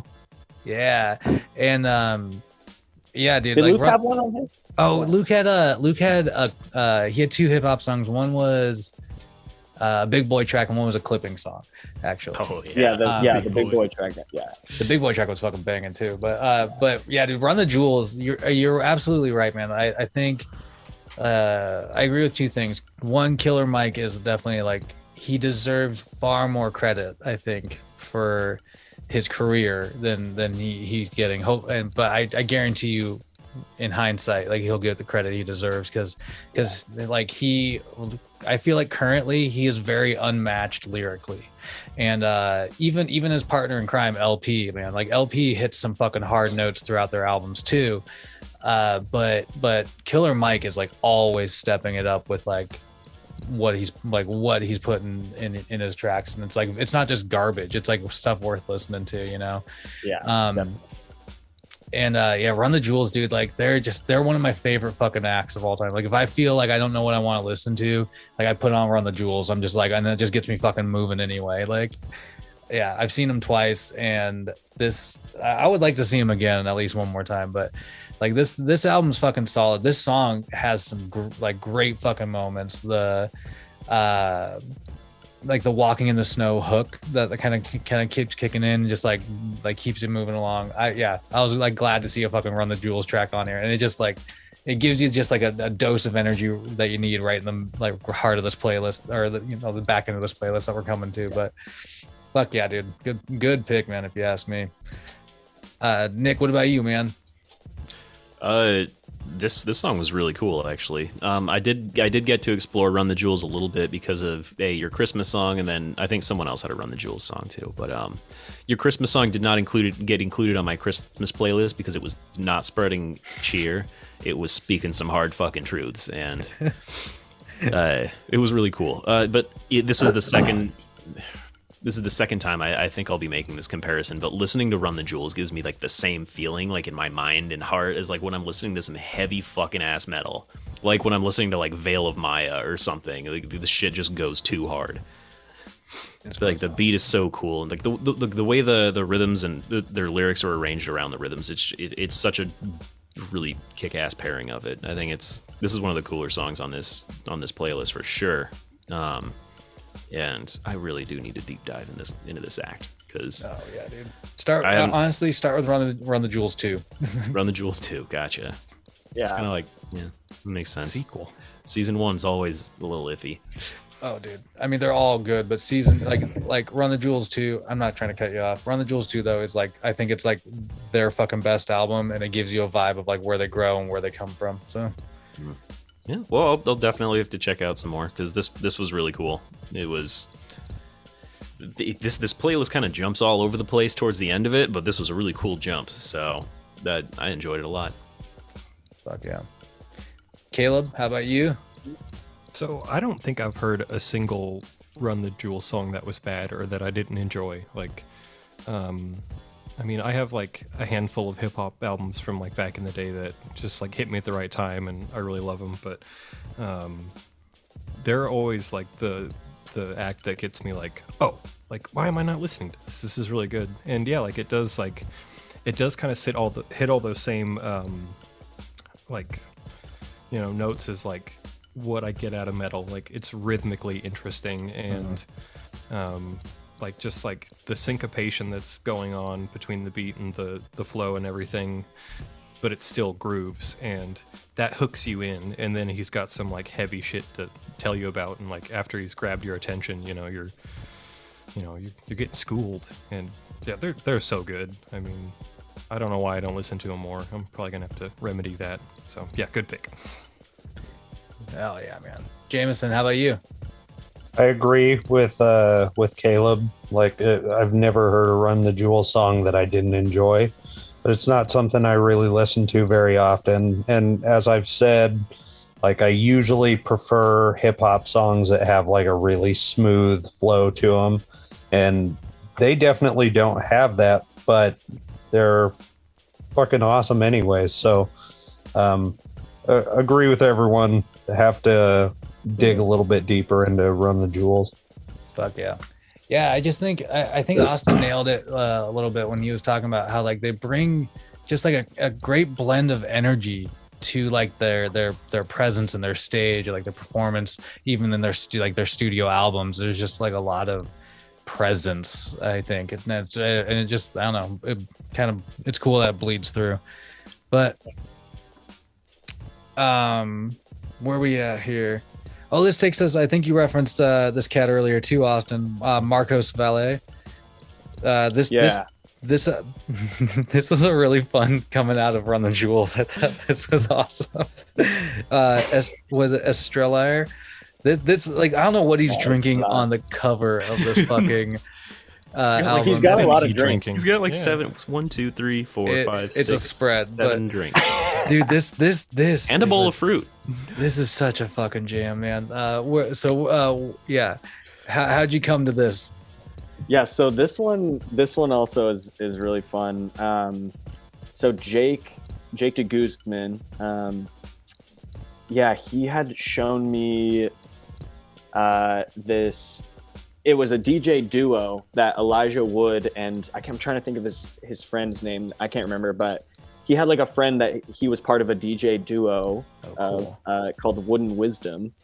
and they just like toured around for a while and put out like some playlists on SoundCloud and shit that like eventually got taken down, which I wish I had like downloaded or something, because it's just full of great shit. But this was like one of the tracks on one of those like SoundCloud playlists of Wooden Wisdom. And Jake had shown me, he was like, dude, you know Elijah Wood has like a DJ group that he fucking, like a duo that he's a part of? And I was like, what? No.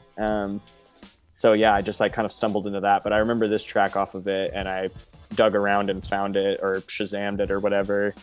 But yeah, he's got a bunch of great, just like fun, weird Brazilian 70s party music, I guess. I don't know. Just like a lot of good vibes. And Yeah, dude. This was like just a fun deep cut that I could play for people. But I feel like I heard it actually on like a, can't remember if it was like a show like what's Aziz Ansari's show? Why can't I think of it? Master of None. Yeah, that's it. Master of None. I haven't watched much of that actually. A lot of good soundtrack. I can't remember if it was like on there or somewhere else, but anyways, yeah, he's got some. You have to kind of bounce around, and I don't know all of his good tracks, but this was one that always stuck out to me. And I remember going to a really ridiculous nightclub on Capitol Hill to go see him. He was playing as Wooden Wisdom up here, and this like Really? but it was like a Tuesday, and there was like not very many people there, which was awesome. That's fucking cool, dude. And I don't even think most people like realized it was like Elijah Wood and stuff, but I don't know, it was fun, dude. That's dope. So I have dude. a good connection to this song. Dude, I played it a lot. That's Parties cool, and stuff. man. I definitely am gonna play this song a lot. Like I'm into this fucking track. Jeremiah would also be probably into this track because he sent me shit like this, like, which is like, it's so fun. Like, it's just good music. It's so Vice. It's like, you know, it's like, I don't know, man. It's just fucking wild. Yeah, I'm like, it's just like a fun energy. Like, there's no bad vibes involved in this fucking song. Like, and that's something I can really appreciate. Caleb, how about you, man? You can jam? I've actually heard this song before. I was kind of surprised. It took me a minute to place it, but some of my old coworkers listen to a lot of funk, and this would come up occasionally. And I've never seen the album cover. Stuck on album covers, man. But Yeah, you better run on album covers. this one's great. I like this one a lot. It just looks like, hey, come have a drink with me. I'm like, okay, yeah. Come have several drinks with me. Yeah, I've prepared I have several. 7. You can try them all. If several means 7, that is correct. But yeah, the bass is cool. I want to go to like a roller rink and turn on the strobe light and just coast around and listen to this. It was really fun. Jameson, how about you? Well, I took a look. This album released in 1983, and I think that's where it can stay. I wasn't born yet, and so I wouldn't have been exposed to this, and that would have been just fine.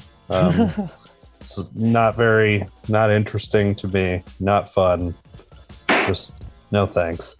Just no thanks. Nick, are you gonna have fun? You gonna live the Vice life? I absolutely am. I'm gonna have what Marco's having. Tropicana gin. I'll have one of each, and I definitely want the fruit bowl to go with it. And I'm gonna get all of these things from the roll up tiki bar at the roller rink, because I'm gonna be going to hang out with Caleb at that roller rink to listen to this song some more. Nice. But it was, I don't know, I only have imagery to offer as critique of this song, just more hilarious anecdotes of bullshit. But bullshit. No, this song was really cool. It was smooth. It just had all of that fun energy that you want out of something that has an album cover that looks like fucking that. So overall, it was extremely enjoyable. Oh man. So I can't remember which one you mentioned that this kind of starts jumping around a bit, but we're about to experience one of those jumps here, because we go from this fucking jamming track right to a Protest of the Hero track, which gets right in your face real quick, as always. Yes, with Sequoia Throne. This, yeah. Why this Protest of the Hero song? Yeah, so yeah, I ended up doing a lot of these like double influence things, and this was another case of that because Jake had kind of introduced me, like, kind of in a roundabout way to that last artist, and then this was also Protest the Hero is an artist that Jake and I like grew up listening to these records together, and him being and us like influencing each other in different ways and like in metal and stuff. And like I typically didn't like, in my mind, this was almost like I don't know the right words for it, but like not like heavy and dark and like disgusting enough for the certain metal that I like to listen to sometimes, or at least I did at that point. But like looking back on it, like this shit is so fucking good and precise and technical and like just awesome and just like even just from a production standpoint is just like super clean and super well done, and I think holds up. And I wanted to like kind of go back down memory lane a little bit with some of these, again, with a lot of these tracks. And so this was definitely one that did that immediately for me, because I just have like awesome memories with riding around in Jake's Jetta, like blasting this fucking track as loud as we could and like Fuck yeah, smoking weed and shit, and I don't know, just getting into stuff.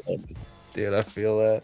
Yeah, man. I feel like Protest the Heroes always can always be like welcome, man, because it's like, yeah, like I think the older I get, the more I reflect on it, like I can like appreciate certain different aspects, like you were mentioning, like the production and like how clean it really is, and you know, like god damn, you're right, it's like so fucking precise. Like I don't know, like it's like it's always so fun to listen to their music, like because there's so many different elements to listen to.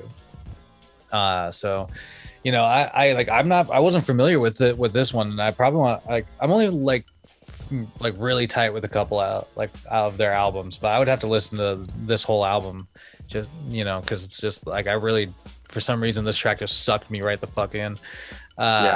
Keziah and this album was Fortress, but Keziah and Fortress both, like, I think they did those kind of close together at the same time, and god, dude, they're both just top to bottom fucking awesome records. Really good, man. Yeah. Nick, how do you feel about this track? Protest has always been one of my favorite bands. They haven't really been too active lately. I think they've all kind of been working on things, you know, on their own separate little things. But this song smashed me in the fucking face with a hammer and sent me straight back to the high school parking lot. I had this shit on repeat, like just nonstop for like all of fucking senior year. Yeah. And I literally I can't hear that song without thinking about like how I'm gonna hop into the Century Falcon and dodge those goddamn speed bumps in the high school parking lot. All you gotta do is drive in the empty stalls and you can just dodge them. Those things would just wreck your suspension. Those things are terrible. That car didn't have any. Yeah, because of those speed bumps. But this was one of the bands that like really changed the way I even perceived guitar at all. Like I started trying to learn some of their songs, like especially off of this record. Blood Meat was absolutely fucking crazy to try to figure out. Limb from Limb was another one I really struggled with, and this one I just fucking couldn't do, and I still don't think I could if I tried. I cannot play the main riff from this song. It's really hard. These guys know all the music notes. Oh, they learned them all. But I don't know. This was such a kick in the nostalgia for me. It's such a kick-ass record as a whole. They've had other really good records too, but this one has just a lot tied to it memories wise. So good pick. Yeah. Jameson, how about you? What are your thoughts on this? Same thing as Nick. Same place too. I mean, I just remember running out to my fucking truck, which the sound system in my truck was more fucking expensive than the truck was, and just fucking blaring this. I remember when this album came out, this was my favorite song on this specific album, so it got a ton of play. And it was kind of eye-opening going back and remembering how technical this is. It's just fucking insane. Not really up my alley anymore. Found it a bit abrasive with the vocals, but I mean, you can't really you can't look past how technical it is and how nostalgic it is. So solid pick. Caleb, what about you, man? Oh man, no surprises here. I fucking love this. Protest is so good, and Fortress is, in my opinion, their magnus opus, and it's a magnus opus for any band, not even just them. Like it's one of my all-time albums, their best work, Nick. It's Latin. Isn't it Magnum? Yeah, fuck. You're right. You tried to make me look foolish. Well, touche, sir. Touche. We're well matched. Anyway, this album's amazing. Jared, go listen to it. I listened to it all the way through like last week. I still frequently I know every music note. I can only play them. Every lyric, every beat of this song. Like, my takeaway is that it's about how you shouldn't be scared of like God or the gods or aliens, because people are really the problem, and we're obsessed with death and going to space, something like that. It's pretty fucking cool, man. Riff's lyrics were always fucking crazy, man. Like, they're so he good. wrote the weirdest shit. Yeah, so good. Like, So looking at the interesting. version of this that they have on Spotify, they also have like a whole back end that's just the instrumentals. So Yeah. that's a question I have. Like, would it be like better just instrumental, or would you No. or would the vocals I don't think so. Okay. Get it out with some headphones and go through the lyrics as you're listening to it. It's really good stuff. Like, The that lyrics guy, whoever are- writes that is smart. He would have It's got a- magnum opus right. It's a riff, or they just call him Riff. He's the bassist for the first few albums. He's the guy that writes the lyrics, and then later on, he left to go be a fucking theater director or something. Oh shit! So Rhodey started writing them. Rhodey being the singer. I was like some roadie. Yeah, they just get Some roadies to roadie. write their shit for them. But I think all of their lyrics are good, but there's definitely like a tonal shift when Riff leaves. So Interesting. Well, what about moving on to the next track, "Astral Man" by the Nude Party? Yeah, how'd you come to this track? Yeah, so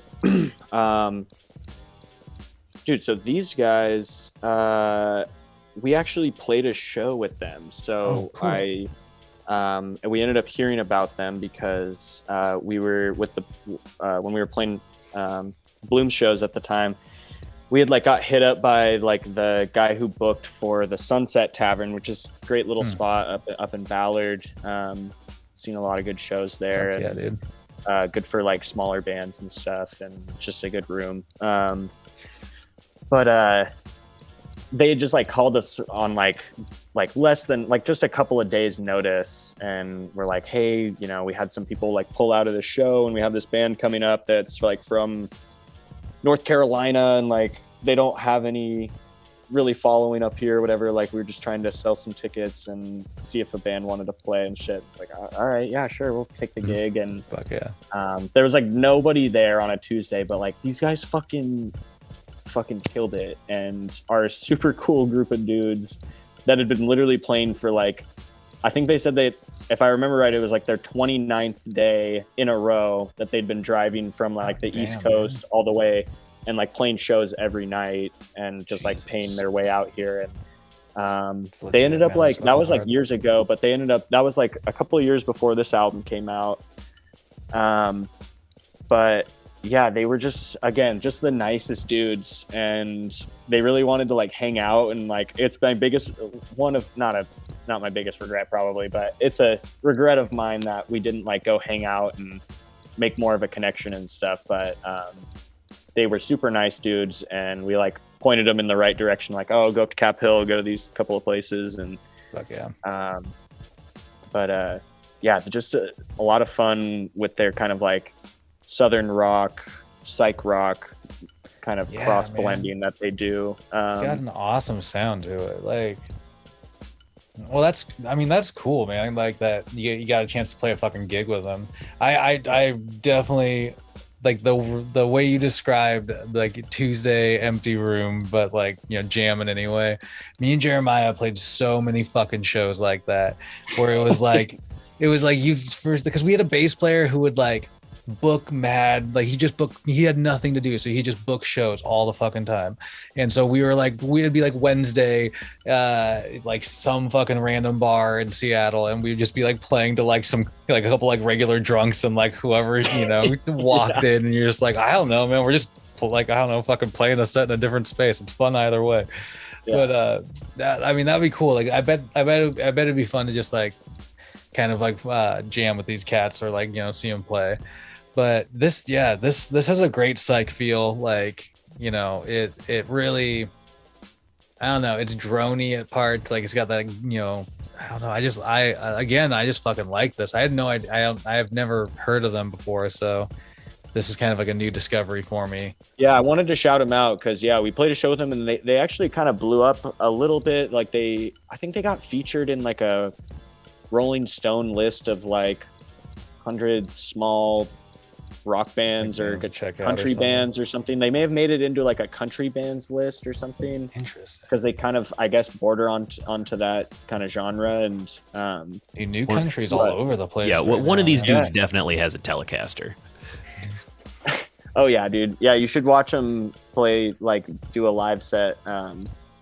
They have great gear. But I was just saying that's how they wound up on the country list. They got confused. But yeah, good shit, dude. Nude Party, check them out. This is a good record, I think. And I really like this song. I really liked a lot. Hell yeah, yeah. I'm with you there. I definitely want to like listen to the rest of this album. Jameson, how'd you feel about it? I like this one. I feel like it had like really good retro vibes. Like you really couldn't convince me that this was a new band. Like this is they have those good retro, not really classic rock, but just good rock tones. Yeah, fun listen. I guess on the Gill scale, a 7. Ooh, Caleb, how about yourself? I really like this. It kind of reminds me of like, some old Tame Impala, maybe some like Pond, like I was kind of half expecting you to say that they're from like Perth or something. It gives me that Australian psych rock vibe, which I quite enjoy. Yeah. I don't know, this is like what I want to listen to if me and Hunter S. Thompson ate mescaline and went swimming. That's just what I'm picturing, and that's a good thing. Yeah, I like this one a lot. That's a good thing. It's a good scene. Yeah. Nick, what about you, man? You going swimming with Caleb and Thompson? Yeah, why not? I don't know if I'd really want to hang out with Hunter S. Thompson. That sounds like it'd be a lot. He's dead. Well, he's not. It would not be a lot now. This situation was hypothetical. Were you hanging out with a dead Hunter S. Thompson? It was a weekend at Bernie's type situation. We ate mescaline, so anything is possible. Caleb ate mescaline and then hung out with his corpse. Well, actually, he was ashes. He was launched out of a cannon. Never mind. I no longer desire clarity on this topic. But no, this song was nice. I definitely heard a lot of like Pink Floyd influence in the first half of the song, and in the second half, it definitely picked up the pace a little bit and turned into kind of a groove of its own. I really enjoyed the sound of it. I like that almost slapback kind of like old timey delay that dude's using on that guitar riff. I don't know. I think it's very tastefully arranged and put together. I don't know if this style of music is something I would want to go out for, out of my way for, but these guys are doing a really good job with this thing, and they should keep doing that and keep playing weird, sweaty 2 p.m. shows weeknights or better gigs. They're playing much better gigs now, I think. Yeah. Oh, okay. That's good. That's well, they look like they have like, they're in the hundreds of thousands streaming and shit. So they definitely have people paying attention. Yeah, it's a good track, man. It's hard. I'm also with you, Jameson. Like it felt like it was hard pressed. I didn't realize it was like a newer act, until I just like had been looking at the information. I was like, that kind of blew me away. But okay. So I like where we end this playlist. We end it right spot on in 1996. And what's taking us there? Mark Morrison, Return of the Mac. Okay. Return of the Mac. Yeah. I just had to I honestly, me putting this track on there was inspired by Luke Gillespie putting Fatboy Slim at the end of it. Yeah. I was just like, wanted to put something on that was just like a certified banger that to me is just like, I can literally hear that song, put that song on, hear it out in the wild. And like every time, dude, I'm just like, I'm fucking glad to hear it. Like every time. It's just good. It's just a good ass track. And I don't even know my connection like thematically for the rest of this playlist to this song. I just wanted to include it because I don't remember the first time I heard it, but damn, dude, it lives with me for sure. So it's a glorious track if you ask me, and just like a pinnacle of like that moment in in hip hop and stuff, and like I don't know, dude. It has staying power for me personally. So. I'm with you, man. Like it's it's definitely a certified banger. It's like I heard this song super randomly. God, where did I hear it? It was at my workplace. It was like it popped on because I have this. It's like a light prank I pull on everybody every Sunday. I put on this Seal music channel, so I call it Seal Sundays, and I just like let it ride out. And this popped on Seal Sunday randomly last Sunday, and I was just like, oh shit, Return of the fucking Mac. But yeah, it's always welcome for me too. I don't know about the other guy. I can't speak for him though. Caleb, are you into the Return? So I have a few questions. I think I've heard this song a few times, but I'm not super Probably familiar. have. I think I've heard it come on at like some parties and whatnot. But his name is Mark. Is he also Mac? Who's Mac? And where has he been? That's my question. He's the Mac. Yeah, he's been away. Well, he should have capitalized the if it's that special. Just saying. Yeah, this is fun. This is, This is fun. It's like, oh, I'm at a party at some coworker's house, and some drunk person got very excited and turned this on, and everybody started singing it, and I'm sitting there and being like, I don't know what's going on right now, but I like the song. I like his leather pants. It's a fun time. It shouldn't have faded out though. Fade outs are lazy. It's my only gripe. Jameson, what about you, man? It's a fun, silly track for a 90s hip hop song. I was wondering what I thought or was hoping for some good backstory, but hey, I guess just spontaneity is good too. So no complaints. Remember, shout outs to Luke. He kind of like opened that door with Fatboy Slim. Nick, what about you, man? I'm going to be honest, I spent most of my time listening to this being absolutely bewildered as to why I was listening to this song. I didn't have a fucking clue, but honestly, the Gillespie maneuver explains everything. Gillespie maneuver. It's like a Star Trek thing. It's like the Picard maneuver, but the Gillespie maneuver. Yes. You got to do is you got to cut power to your engines and then drift, sort of. It's the Gillespie maneuver.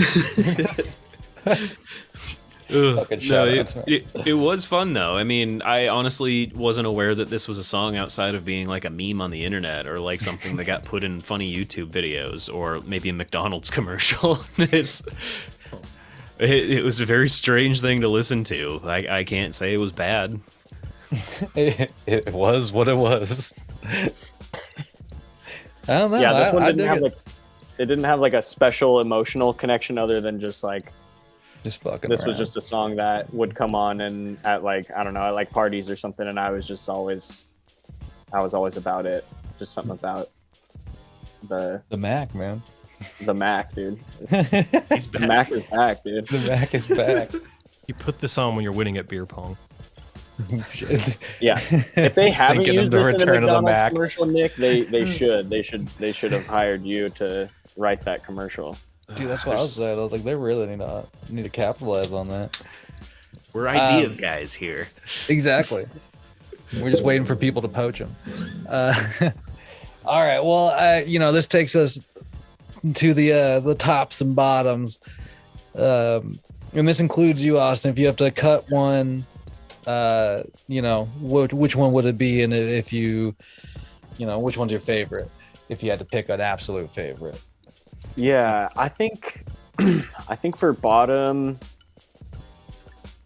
yeah, I'd probably have to go with Holding On to Yesterday, Ambrosia, Alan Parsons. Okay. I don't know, I just didn't have the strongest like emotional connection to this one, other than just like I listened to it again when I was like combing through a bunch of tracks in my headphones, and I was just like, man, I don't know, like I just trusted the feeling at the moment, you know.